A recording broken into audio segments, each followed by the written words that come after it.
We're going to start this one a little bit differently today. I am so sick and tired of the agent failure rate. All the stuff's changing. The truth is that agent success has always been an issue. And now that we have the commission lawsuits and more people are talking about exiting the industry, that does not have to be your story. And if you can avoid these 12 pitfalls that I'm going to talk about today, you will absolutely make it. If you feel like you need some support and somebody to help you avoid these pitfalls, that's my goal. That's what I do every single day for the agents in my organization. And I am here to help you and be on your team. So like, comment, subscribe, do all the things. But let's get into this as we move into this new age of real estate. Let's not take the failure rate with us like so many are predicting. What's up, guys? I'm Jeremy Kane with the Real Estate Agent Playbook. This one is something I am extremely passionate about. The reason I do what I do at EXP with my organization is to change the failure rate in the real estate industry. I know that everyone can succeed at this business with the right dedication, consistency, work ethic. If you haven't been following for long, please like, comment, subscribe. I recently released a Foundations Builder course, and I am also releasing a live webinar here in the next couple weeks. Comment webinar if you are interested in that. That webinar is titled From Buyer's Agent to Listing Agent in 30 Days. I am absolutely passionate about this, and follow along on the podcast anywhere that you can find social media. I'm there, and I'd be happy to connect with you as the RE Agent Playbook. So let's get into this. So first and foremost, we just have to make a mindset shift. And a lot of these things are mindset based. However, it is very easy to make excuses, especially in the here and now with what is going on with all the commission lawsuits. It's maybe going to be a little bit tougher to get compensated as a buyer's agent. We'll see how that plays out. That's not what this video is about. But it is something that is playing over and over in agents' heads, especially if you're struggling, especially if you're struggling with the tighter market. Volumes, sales transactions down 30, 40%. The good news is volume is up. So that is allowing for a little bit of a boost when you do close a transaction. Typically, the sales price is higher. And as we're kind of in this weird no man's land with commissions, they still have seemed pretty stable and traditional, with the seller offering some sort of compensation on that. But let's talk about these pitfalls as we go.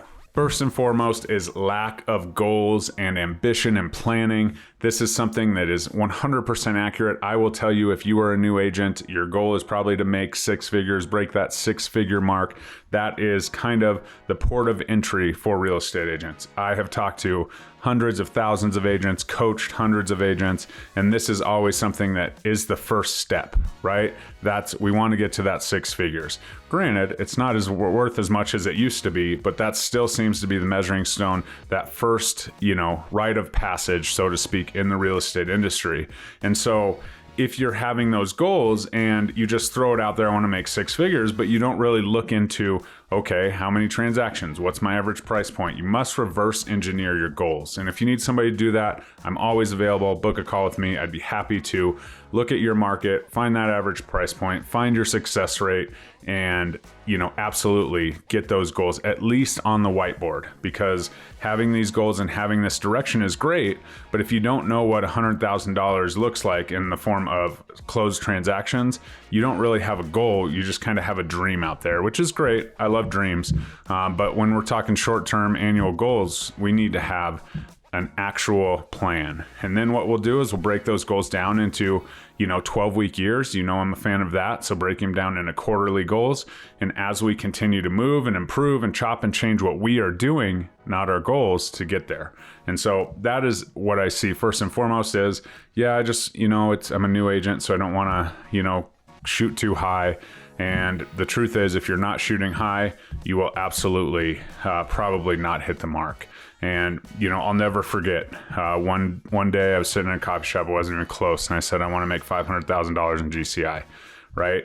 I wasn't even close to that. Wasn't even half that year, right? 2 years later, I reached that goal because it was on the board. It was in my mind. Didn't reach it the first year. I was pretty close. The second year I did reach it and have reached it since. So that is something that you can absolutely change your focus, change your goal. And when you speak something into existence, it absolutely can happen.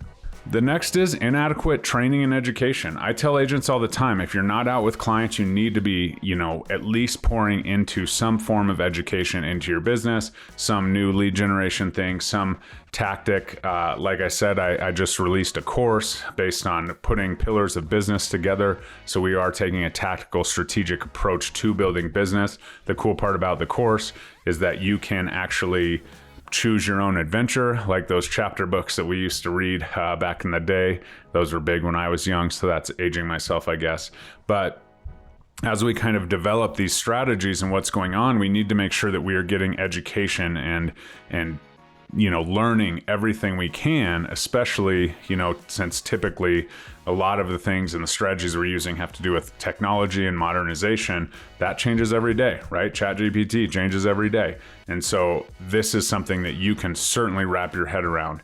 And then let's not forget that there is a market expertise piece of this. You need to study your market. You also need to study your tools, right? I talk this all the time when we're talking about know your MLS, know how to use that, know how to use your contract software, know how to use all of the things, right? Is if you aren't sharpening your tools, if you aren't learning how to use your tools, you are essentially like me handing my 16-month-old child a hammer and saying, go build a house, right? You have to use your tools in order to have success in the business. And this is a massive marketing business. I get that, but we also need to use the tools on contracts, getting people under contract, understanding the market, how to do a market analysis, and all the things. And then once we're under contract, there's a whole another slew of things that you can be working on and getting educated about, becoming the expert while you're waiting for your marketing efforts to bear fruit.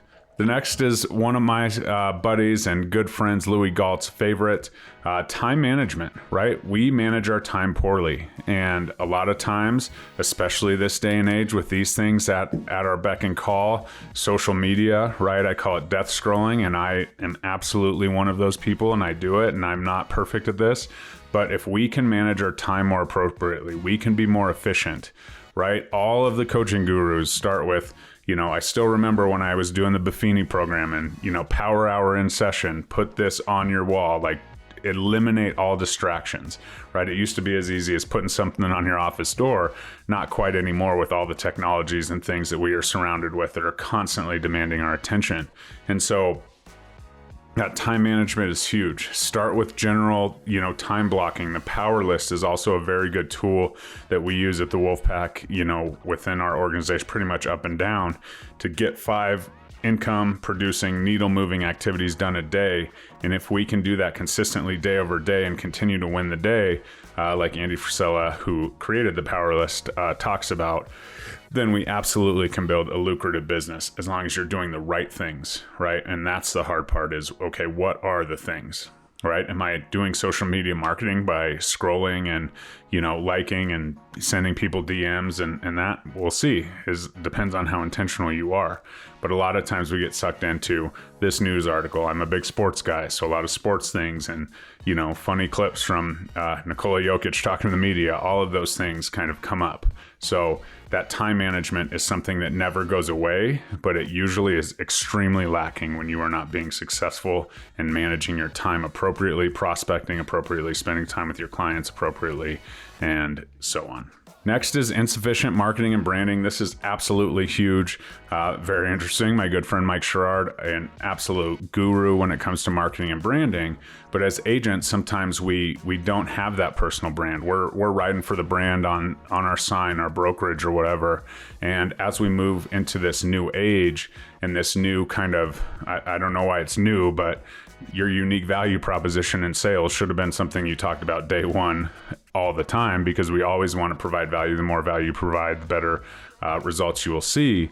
But if you can build that personal brand and have that personal brand and have this, JK Holmes on the heart, that kind of stuff, and build that personal brand and build that brand awareness and what is going on. There's a million things you can do to build brand awareness. One of the cheapest Facebook ads you can run for $1 a day is a brand awareness ad that will reach a custom audience that you can upload. So only the people that you want it to reach within your sphere will be reminded of your brand and get accustomed to your brand. And so I think branding is one of the most underrated pieces in real estate, because the old guard had, the brokerage branding and all that. You still have to follow the state laws. You still have to have that, but you can provide a brand, right? You can provide an experience through that brand that's different, or an add-on to what your brokerage is offering. And so that's absolutely massive. Again, make sure you're following your state laws, make sure that your, branding on your signs and everywhere else is up to date. But this is absolutely something that we can really focus on to make our lives a lot easier. Okay, on to some of the nitty gritty, failure to generate leads. This is something that a lot of people talk about. A lot of people get sucked into being on a production team because they need leads. The production team's providing leads. I promise you that I could provide you a list of 200 people to call that probably have a heartbeat that, could be a potential lead. They're just providing you lists of people to dial that maybe clicked on a house someday. They got it from here, they got it from there. And so you have to understand that lead generation should be a personal conquest, especially if you're not on a production team. And that's something that you can absolutely do. I train my agents in my organization and help them understand that I don't care how many leads you have, I care how many conversations you have. If a lead is a phone number, a name, and an email address, then that's not really something that I see as a high potential to convert. A conversation about real estate, probably a lot higher percentage to convert, but also a lot higher percentage to maybe turn into a transaction, whether it's that person or somebody they talk to. So the more conversations you have, the more value you bring to those conversations before just spewing real estate all over them, are absolutely key to your success as we move forward in this, business building opportunity set. You must have leads to survive. Let's take that another step. We need to be having conversations with humans and people that have the ability to buy or sell real estate in order to survive. And so we get so focused on how many leads are we getting and what's our conversion rate. What if we step back and we said, okay, I'm going to have intentional conversations with intentional target avatars to make sure that I'm providing the most value. And so they know that my brand and everything that I'm about is in the real estate space, and I can help them when the time comes, or when anybody, mentions real estate to them. That's a whole different conversation. So let's start generating conversations surrounding real estate and what our passions are, and less about lead generation. Now, once we have the leads, this is where they really fall off, right? The failure to follow up.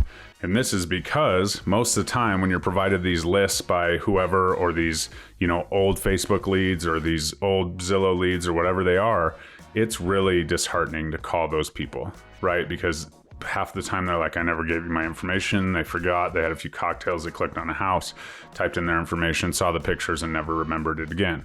Whatever that is, it doesn't matter, right? But since the success rate is so limited, people fail to follow up.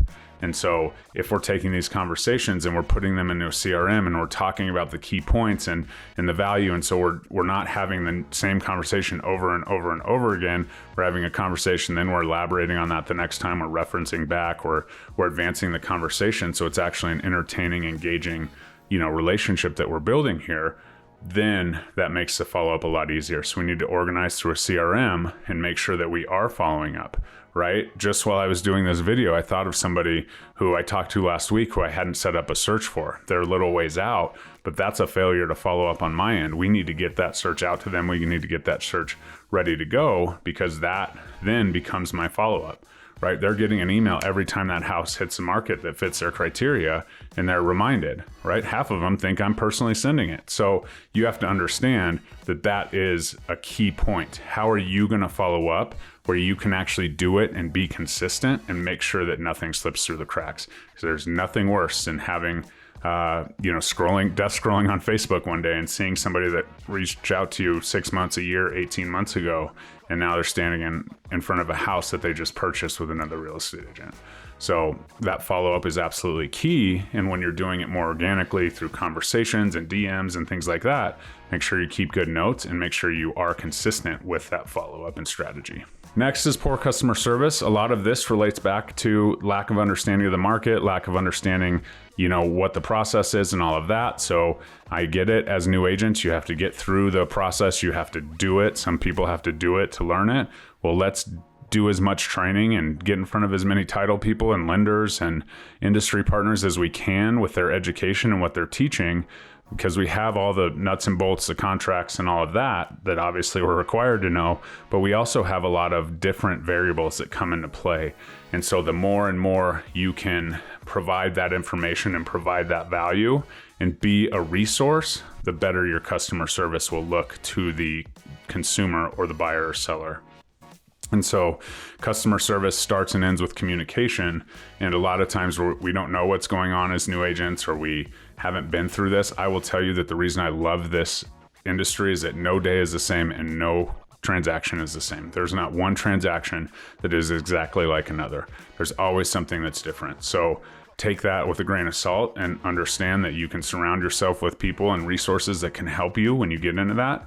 Don't do a lot of fake it till you make it when it comes to the legalities of contracts in this business, but get the answers, right? Be willing to say, let me look into that. I'm not sure about that. And then communicate the answer to them. And that's all people want. There's no way that you can know everything all the time. There's no way that Google has all the answers. And that's the human touch piece that we talk about so much as being a part of what we're experiencing here. Lack of adaptability. This is going to be a big one, probably the biggest one as we move through these commission lawsuits. You must be adaptable. You must change. And a lot of agents that fail just refuse to change, right? They're going to continue to bang their head against the wall to, get YouTube leads. They're going to focus on that, or they're going to focus on the Zillow leads, and they feel busy because they're driving around town at rush hour every single day to show houses to people who just clicked a button and have no business buying houses, right? That's the thing. Like, you have to step back and you have to adapt. You have to find the winners in the market. You have to understand who's a good time to buy, what's a good time to sell, and you need to be a resource for those people when that happens. So make sure you adapt when you have to adapt to a contract change, or you have to adapt to, a new commission rule, or, buyer's agency agreement, or whatever you're, adapting to in your market regarding the NAR lawsuits. Just adapt and figure it out. When I look at change like that as a newer agent with less experience, I see an opportunity, because I'm no longer, way behind this person, because maybe I'm here and they're here, but now they've never had this conversation about a buyer's agent commission, or, whatever comes about, right? Certainly people have had that conversation, but when things change, it's not practiced, it's not, constant. And so once it does change, then you can dive back in and absolutely level up the playing field, right? So go all in, understand what's going on, develop your value proposition with all the new changes and all the things that are going on. Put them into your business, make it a part of your value proposition, maybe make it a part of the conversations you're having, because this will allow you to separate and level up and catch the competition, because the truth is it's leveling the playing field when something new comes to market. And next we have financial management. This was absolutely huge when I was going through the Peak Producers program with Brian Buffini, is you have to understand that you are a business owner. This is a business. Inputs, outputs, all the things. You have to pay taxes. It's not deducted from your paycheck every Friday, and it's not coming back to you come April 15th the following year, right? You have to create your own, taxes and P&Ls and things like that. And you have to be aware, right? You have options to invest in certain lead generation things and certain things for your business and branding and all of that, but it needs to make sense. What's your return on your investments? What's going on? Because you have a whole business financial side and then a personal financial side, right? One thing that changed my career was me being able to take half of my check and put it in my tax account. I'm scared, shitless that I won't, have enough money to pay the tax man when my bill comes due. I always do, because clearly I'm taking 50% of my check and putting it away until that, conversation happens in the spring of the next year. That's probably a little aggressive, but if you have the ability and the means to do it, it certainly allows for a cushion as you move forward in the future. And it definitely makes me continue to hustle, right? When I'm only operating off 50% of my income, I'm really hustling and I'm really working to make sure that I keep that account flowing. And so that takes a little bit of time to get to, but certainly take, the allotted tax amount that your CPA or accountant recommends and put it aside, untouchable. Make sure that you're covering that base, and then make sure that you can cover all of your other expenses. And if it's not, let's look at your time commitment. Let's see what you're doing. Let's put a little more time in.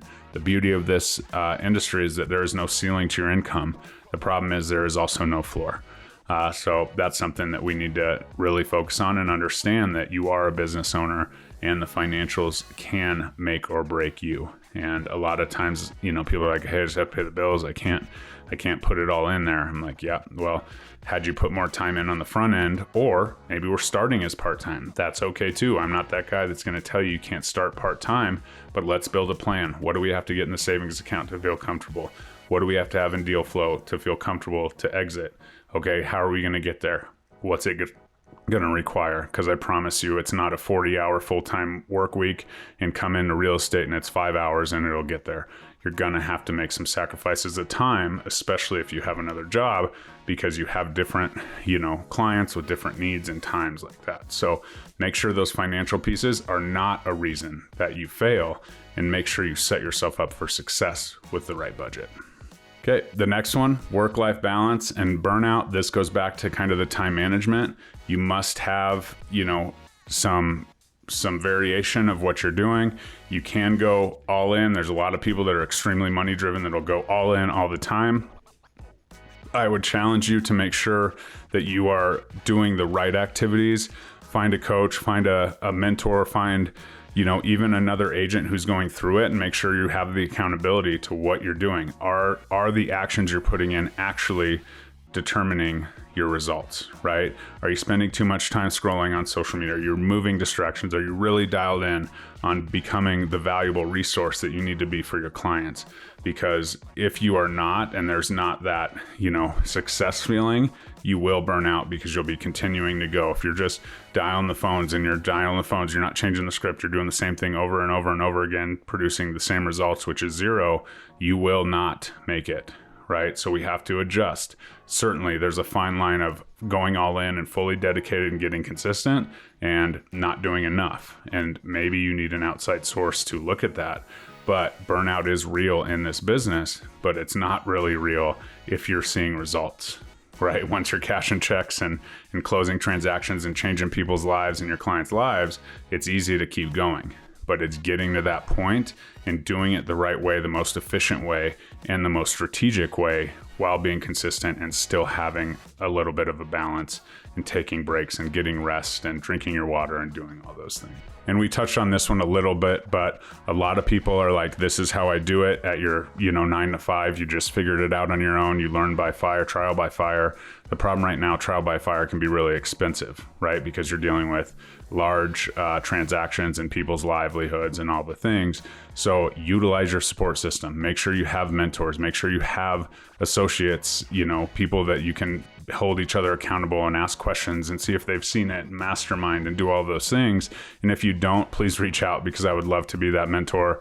I'm coaching clients, I'm helping clients. I have clients come into my organization who I do this all for absolutely free. And I have clients that do not come into my brokerage or organization, and there's a cost to that, but a free realtor game plan call could really go a long way to help you kind of set up a support system and help you reach the next level, because you do need help. You need to have a really good relationship with any local mentors, a really good relationship with your broker, so that you can absolutely utilize these people in times of need. And can't be one person, right? Your broker can't, answer your life questions and that kind of stuff. So have different support systems that you can build out, and rely on other people, and be an open book, because the more secluded you are in this business, the less money you're going to make, because you have to talk to people, you have to help people, you have to provide value, and you have to know what you're doing. And the last one, really, really simple. Ignoring feedback and refusing to improve. I improve every single day. I was just at a conference yesterday with, top professionals who I respect tremendously. And actually, that's where I'm going to close this. Always be a learner, always be a student of the game, and always be willing to improve for yourself, for your clients, for your family. I was at this event and they're talking about the commission lawsuits, and an agent who I highly respect and a lot of people do in our industry was talking about the buyer's agent commission and, kind of that expectation of a certain percentage that's been kind of handed down to us pretty, consistently. And she said, the truth is, if I have a client who, we try and the seller is not willing to compensate the buyer's agent side of this, and they do not have the ability to, pay me the total fee, whatever it is, I am still willing to help them get into that house. Because if I don't help them get into that house because of my greed, basically, and certainly it's not all greed. I understand we work and we do things. But if I'm saying, I need to make $10,000 instead of $5,000 because the buyer can only pay $5,000, and I'm saying, well, good luck, see you later, and handing them off or whatever, then I am not fulfilling the duty. I'm not providing that value. Because if I take $5,000 on that, one deal, whatever it is, if I take it and just say, hey, look, I don't standardly do this, but it's very important for me to get you into a home.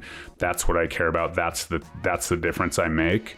I will help you do this, and do me a favor and just let all of your friends know, that I'm a great real estate agent when they talk about real estate. And please don't tell them I work for free, but it was something that I've said on this channel over and over again. I've said out loud over and over again when talking about this commission lawsuit, but it makes sense, right? It is your job to show up for your clients and provide value. And if you lead with value without the expectation of a massive payday, then, at some days you'll get massive paydays when it's not expected. And other days you'll give back a little bit and it'll be a massive, many, many, many more massive paydays for helping them do that, get them into that home. They are guaranteed going to call you when they sell it, and they're guaranteed going to tell every single one of their friends. So that's where it's at. Lead with value. If you're struggling, please reach out. I'd love to connect any way possible. I'd love to get you into my, coaching program. I'd love to get you into my organization, whatever that looks like. That's what I'm here for. Like, comment, subscribe, share this podcast with somebody who needs to hear it, and let's up the success rate of real estate every single day, and let's keep winning.